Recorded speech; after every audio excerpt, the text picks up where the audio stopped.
حضرت میاں شیر محمد شرقپوری علیہ رحمہ فجر کی نماز کے بعد یہ ٹوٹیاں نہیں جس طرح ہوتی تو وہ چھوٹا سا برآمدہ تھا تو برآمدے کے اوپر بیٹھ کے وظائف کرتے تھے اور پھر اشراق کی نماز تک وہاں بیٹھتے اور پھر تشریف لے جاتے۔ گرمی کی شدت تھی تو حضرت فرائض کی ادائیگی کے بعد وہاں چلے گئے تو نمازیوں نے آپس سے مشورہ کیا کہ یار حضرت کو عرض کریں کہ بارش کے لیے دعا کی جائے۔ تو حضرت جا کے وہاں اپنے وظائف میں لگ گئے تو انہوں نے کہا چلو ہم مسجد کے سین میں کھڑے ہو جاتے ہیں، حضرت توجہ کریں گے تو عرض کریں گے۔ تو جتنے نمازی تھے وہ سارے صحن میں کھڑے ہو گئے اور برآمدے کے اوپر میاں صاحب وظائف میں لگے۔ جب آپ کی نظر پڑتی نا لوگوں کی جانب تو جتنے بھی نمازی تھے سارے ہاتھوں سے اشارے کر کے کہتے یعنی دعا کرو، زبان سے نہ بولتے، ہاتھوں کو ایسے ہلاتے اور یہ کہتے کہ ادھر آسمان کی طرف اشارہ کر کے کہتے دعا کرو۔ میاں صاحب پھر وظائف میں لگ جاتے۔ پھر جب میاں صاحب کی آنکھ اٹھتی نا تو یہ سارے ہاتھ اٹھاتے اور آسمان کی طرف ہاتھ اٹھا کہتے میاں صاحب پھر وظائف میں لگ جاتے۔ جب 2-3 مرتبہ ایسا ہوا نا تو میاں صاحب کی ہنسی نکل گئی اور ایسے آسمان کی طرف دیکھ کے کہا چل ہن پا دے۔ کہتے ہیں بس یہ بات کہنے کی دیر تھی کہ چھم چھم می برسنے لگا۔ تو جب کوئی حضور کا ہو جاتا ہے تو رب اس کو اپنا محبوب بنا لیتا ہے۔ تو حضور کی محبت خدا کی محبوبیت کا ذریعہ ہے، اس لیے ہمیں حضور کا پیار اپنی روحوں میں موجزن کرنا ہے، حضور کی محبت اپنی روحوں میں اتارنی ہے، اور محبت اپنے تمام تر تقاضوں کے ساتھ جب روح پذیر ہوگی تو پھر ہمارا انداز زندگی بھی سنور جائے گا، ہماری آخرت بھی سنور جائے گی۔ محبت کے من جملہ تقاضوں میں سے سب سے بڑا تقاضا محبوب کی اطاعت ہے کہ بندہ جس سے پیار کرتا ہے اس کی بات مانتا ہے۔ یہ ہے دعوی محبت کا ثبوت، اس کی دلیل۔ اور حضور کے صحابہ کی زندگیاں دیکھیے کہ انہوں نے حضور علیہ السلام کے ساتھ کیسے پیار کیا، حضور کی محبت میں اپنی عادتوں کو بدل دیا۔ حالانکہ عادتیں نہیں بدلی جاتی، 2 سکے بھائی ہوں، رشتہ کتنا گوڑا ہے، اور ایک گھر میں پرورش پائی ہے، ایک گود میں پلے ہیں، ایک باپ کے گہوارہ تربیت میں رہے ہیں، لیکن طبائع میں اختلاف یہ ایک فطری بات ہوتی ہے۔ ہمارے پاس لوگ آتے ہیں 2 سکے بھائی ہوتے ہیں، ایک کی طبیعت ادھر کو جا رہی ہوتی ہے، دوسرے کا مزاج ادھر کو جا رہا ہوتا ہے، ایک سخت نرم مزاج ہوتا ہے اور دوسرے کی آنکھوں سے انگارے پھوٹ رہے ہوتے ہیں، ایک معاف کر دینے والا ہوتا ہے، ایک سخت غصیلا ہوتا ہے، ایک کی طبیعت کے اندر تلخی کی چنگاریاں ہوتی ہیں اور ایک کی طبیعت کے اندر نرمی کے پھول ہوتے ہیں، آپ نے بھی دیکھا ہوگا۔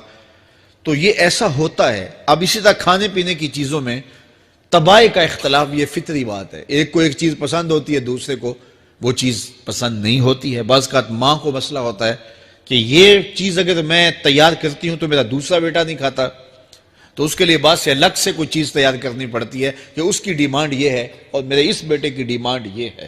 مائیں مزاج سمجھتی ہیں، ایک آغوش میں پرورش پانے کے باوجود خون ایک ہے، گہوارہ تربیت ایک ہے، دودھ ایک ہے، لیکن طبیعتوں کے اندر اختلاف پایا جا رہا ہے۔ لیکن صحابہ کی زندگیاں دیکھیے، انہوں نے اپنی طبیعتیں بھی حضور کی طبیعت کے سانچے میں ڈھال دی۔ حضرت انس بن مالک کو کسی نے دیکھا کہ وہ شوربے سے کدو کے ٹکڑے نکال کے کھا رہے ہیں، تو کہا یہ کیا کر رہے ہو؟ کہا میں نے ایک دن حضور کو یوں کرتے ہوئے دیکھا تھا۔ تو طبائع کا اختلاف یہ ایک فطری اختلاف ہوتا ہے، لیکن صحابہ نے اس کو بھی چھوڑا اور حضور کی محبت کے سانچے میں ڈال دیا۔ پھر اس چیز کا انتظار نہیں کیا کہ حضور کا فرمان کیا ہے، حضور کی چاہت پہ اپنے مزاج کو بدلا۔ اللہ اکبر۔ حضور علیہ السلام مدینہ المنورہ کی گلی سے گزر رہے تھے، ایک گنبد نما مکان بن رہا تھا اور ایسے مکان حضور کو پسند نہیں تھے۔ تو آقا کریم علیہ السلام نے پوچھا یہ مکان کس کا ہے؟ کہا فلاں انصاری کا ہے۔ حضور گزر گئے، چہرے پہ تھوڑے سے ناگواری آثار حویدہ ہوئے۔ کسی نے اس صحابی کو بتا دیا کہ حضور گزرے تھے، تیرے مکان کو دیکھا، شاید پسند نہیں آیا۔ 2-4 دن کے بعد حضور دوبارہ گزرے، دیکھا کہ وہاں ملبے کا ڈھیر پڑا ہوا تھا۔ فرمایا صحابی کو بلاؤ، بلایا گیا، کہا میں پرسوں ترسوں گزرا تھا، تیرا مکان دیکھا تھا، یہ کیا ہوا؟ عرض کی میں نے گرا دیا ہے۔ فرمایا کیوں؟ عرض کی سنا تھا آپ کو پسند نہیں، سنا تھا آپ کو پسند نہیں، میں اور آپ دیکھیں ہمارا کیا کیا حضور کو پسند نہیں، سر سے لے کر پاؤں تک، نجی زندگی سے لے کے سیاسی زندگی تک، اپنے امور ذات سے لے کر کے اپنی معاشرتی زندگی تک، ہمارا کیا کیا حضور کو پسند نہیں، اور ہر وہ چیز بدل دیں جو حضور کو پسند نہیں۔ محمد دی زیارت محمد دے رنگ وچ، اے ٹھگ بازیاں جانے پیارا محمد صلی اللہ علیہ وسلم۔ میرے شیخ کامل کا ایک شعر ہے، اور وہ شعر اتنا وزنی ہے کہ اگر میرے پاس جواہر لال موتی ہوں اور میں ایک پلڑے میں ڈال دوں اور ایک پلڑے میں یہ شعر رکھ دوں تو یہ شعر پھر بھی بھاری ہوگا۔ یاری لا تو پاک نبی سنگ، اے پر پوری یاری، پھر درود قبول ہے تیرا لکھ نہ لوں ایک واری۔ 1.25 لاکھ مرتبہ درود پڑھنا ایک طرف، اور ایک دفعہ حضور کی ذات پہ درود پڑھنا، ان کی محبت کے سانچے میں یوں ڈھل کر کے جو وہ کہتے ہیں وہ میری زندگی کا عمل ہے، یہ اس سے وزنی ہے، یہ اس سے بھاری ہے۔ تو حضور کی محبت، حضور کے ایک صحابی تھے، وہ حضور کو ملنے آئے، اور آئے تھے بحرین سے۔ اچھا، انہوں نے حضور کو سلام کیا تو حضور نے رخ پھیر لیا، ناراضگی کا اظہار کیا، تو وہ سمجھے کہ شاید حضور نے ایسے ہی رخ پھیرا، تو جدھر حضور نے رخ پھیرا وہ ادھر جا کے سلام کرتے ہیں، تو حضور نے پھر رخ پھیر لیا، سمجھ گئے کہ حضور ناراض ہیں۔ اب انہیں سمجھ یہ نہیں آ رہی تھی کہ ناراضگی کا سبب کیا ہے۔ وہ اصحاب رسول سے پوچھنے لگے کہ حضور مجھ سے ناراض لگتے ہیں، آپ میں سے کوئی بتا سکتا ہے کہ حضور کیوں ناراض ہیں؟ اللہ اکبر! آج تو کوئی بڑا باپ ہو، مرشد ہو، استاد ہو، ناراض ہو جائے اور شاگرد کو ناراضگی کی وجہ معلوم نہ ہو تو وہ الٹا ناراض آگے سے ہو جاتا ہے کہ میں نے جرم کیوں کیا ہے کہ استاد کا مزاج بگڑ گیا ہے۔ اللہ اکبر! لیکن ذرا دیکھیے، رنگ دیکھیے محبت کے، وہ صحابہ سے پوچھتا پھرتا ہے کہ حضور مجھ سے ناراض ہیں، مجھے بتائیے کہ کیا سبب ہوا؟ تو انہوں نے کہا کہ یہ تیرے ہاتھ میں جو سونے کی انگوٹھی ہے، اس سے حضور ناراض ہیں، کیونکہ حضور اس کو منع کر چکے ہیں۔ امت کے لیے سونا چاندی حضور نے امت کے مردوں کے لیے منع فرما دیا، صرف 4.5 ماشے سے کچھ کم کی انگوٹھی چاندی کی، اور وہ بھی عدد میں 1 ہو، شریعت نے جائز رکھی ہے۔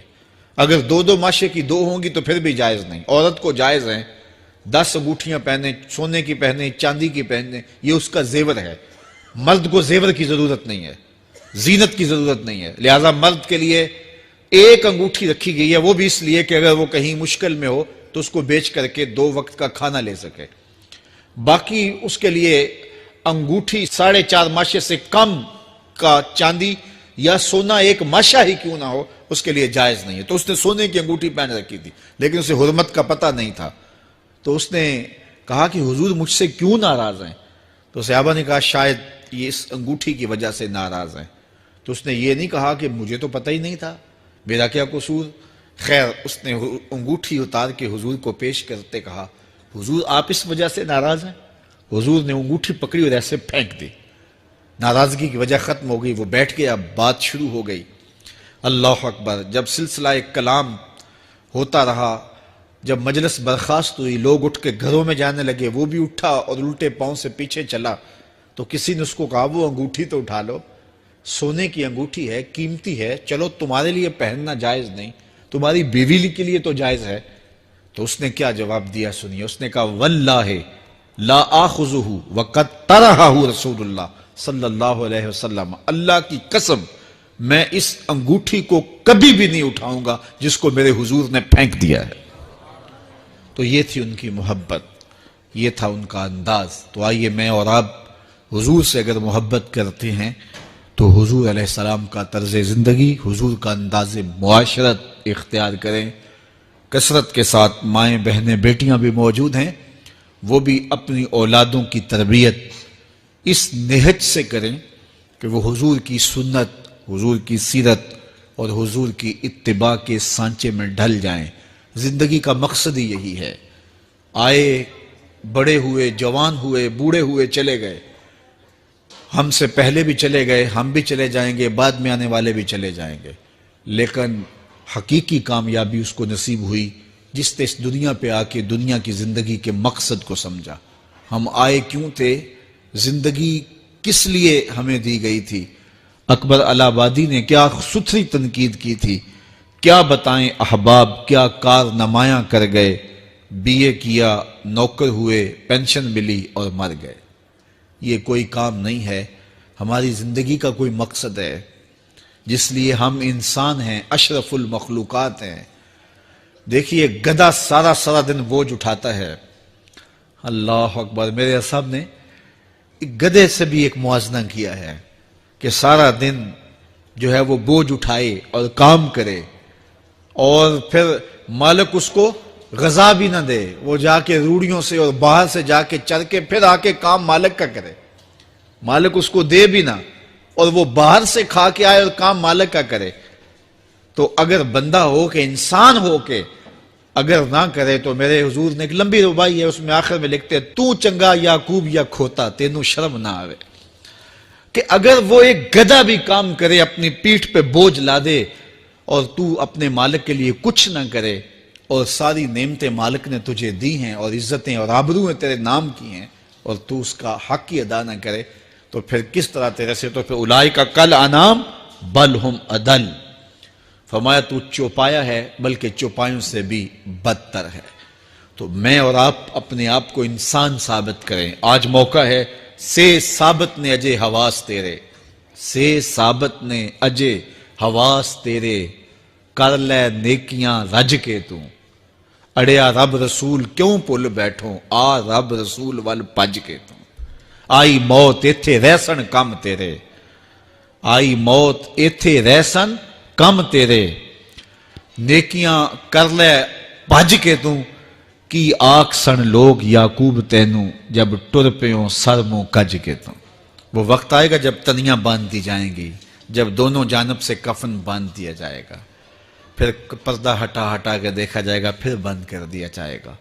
وہ لمحے کتنے دردناک ہوں گے، وہ گھڑیاں کتنی دردناک ہوں گی۔